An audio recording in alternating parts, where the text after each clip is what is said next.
the most impossible shortage on Earth. Picture this. You're standing on a beach. Sand stretches for miles in every direction. You reach down and pick up a handful. Thousands of grains slip through your fingers. Now imagine someone telling you, "We're running out of this." Not oil, not gold, not some rare earth mineral deep in the Congo. Sand. The second most consumed natural resource on Earth after water. And we are burning through it so fast that scientists, governments, and the United Nations are sounding the alarm. This isn't a future problem. It's happening right now. And the consequences are already reshaping coastlines and toppling governments. So today, we're going to answer one question. How on earth can the world run out of sand? Hey there, curious thinkers. Welcome back. Not all sand is created equal. Here's the thing nobody tells you. There's a lot of sand on Earth. The Sahara alone covers 9 million square kilometers. The Arabian Desert, the Gobi, sand dunes stretching further than the eye can see. But here's the brutal irony. Almost none of it is useful. Desert sand is a dead end.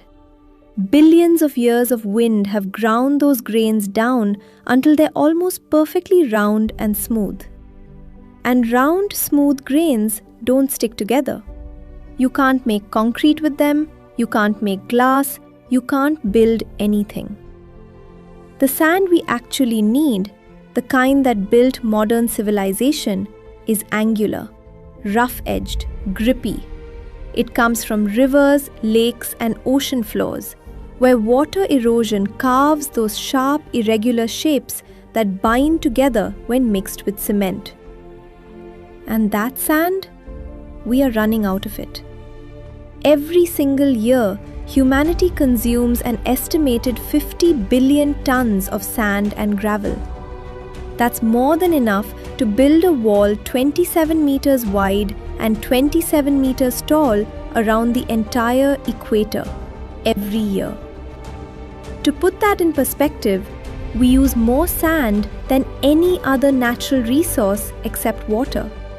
More than coal, more than oil, more than iron ore. And rivers, the primary source of this sand, simply cannot keep up. It takes nature thousands of years to produce what we consume in 12 months. The Urbanisation Explosion. So why is this suddenly a crisis? Because of the fastest urbanization event in human history. In 1950, roughly 30% of the world lived in cities. Today, it's over 55%. By 2050, it'll be nearly 70%.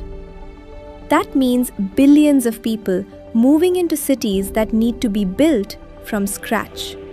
Roads, bridges, apartment blocks, airports, hospitals, shopping malls. Every single one of them requires enormous quantities of concrete.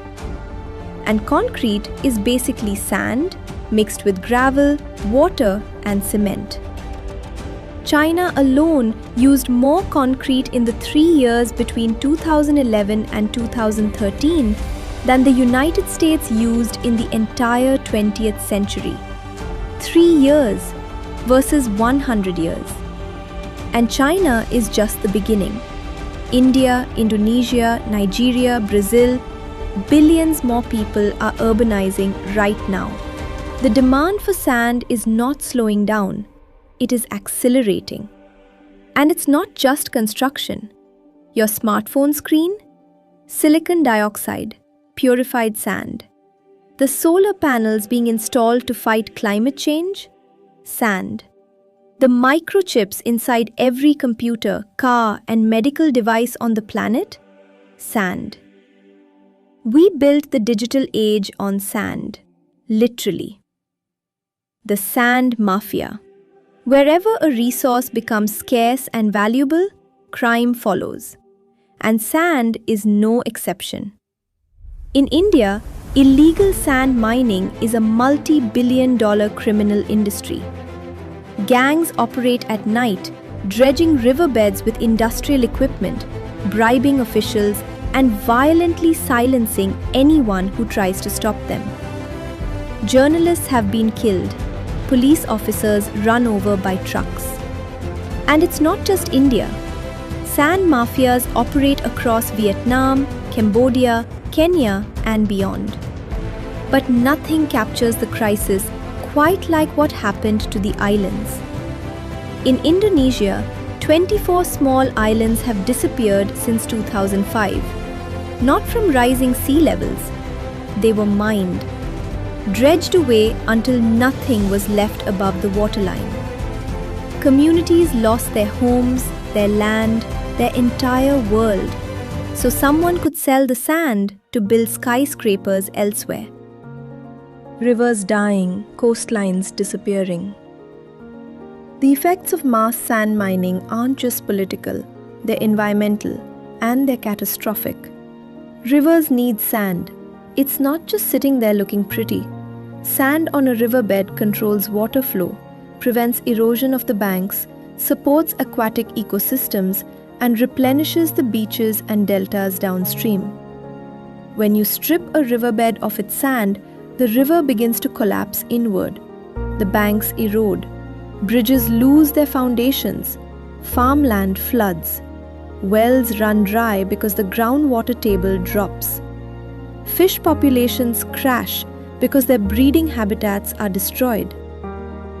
The Mekong River, which flows through China, Myanmar, Laos, Thailand, Cambodia, and Vietnam, and supports the livelihoods of 60 million people, is in crisis. Decades of sand dredging, combined with upstream dams, have starved the river of sediment.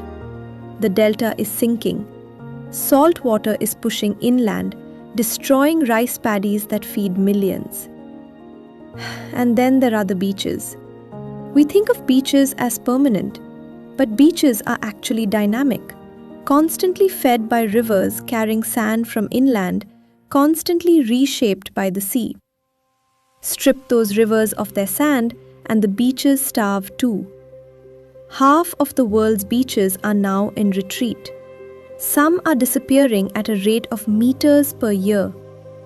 In some parts of West Africa, entire villages that once sat safely behind a beach are now directly exposed to the ocean, their natural buffer gone.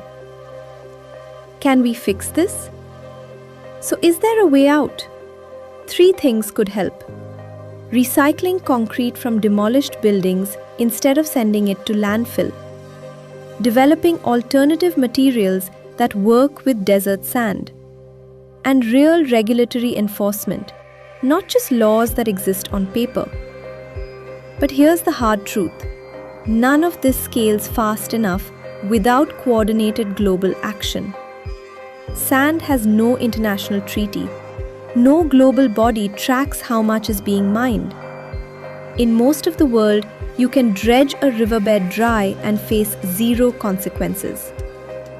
The United Nations Environment Programme called it the sleeping giant of the resource world, a crisis hiding in plain sight because it seemed too ordinary to worry about. Closing. We live in a world built on sand. Not as a metaphor, literally. The concrete under your feet, the glass in your window, the phone in your hand. The world isn't running out of sand. It's running out of usable sand. And we never counted it, never thought to, because it seemed infinite. That's the most dangerous kind of resource, the one that's everywhere, that nobody notices, until the day it isn't there anymore. Islands are gone, rivers are dying, beaches are retreating, mafias are killing for it. All for sand, the most common thing on earth, and we're running out of it. Because the world we're building demands more than the planet can give. If something as simple as sand can become a global crisis, what else are we overlooking? Let me know in the comments. And if you want more deep dives into the hidden forces shaping our world, hit subscribe because the biggest stories are the ones hiding in plain sight.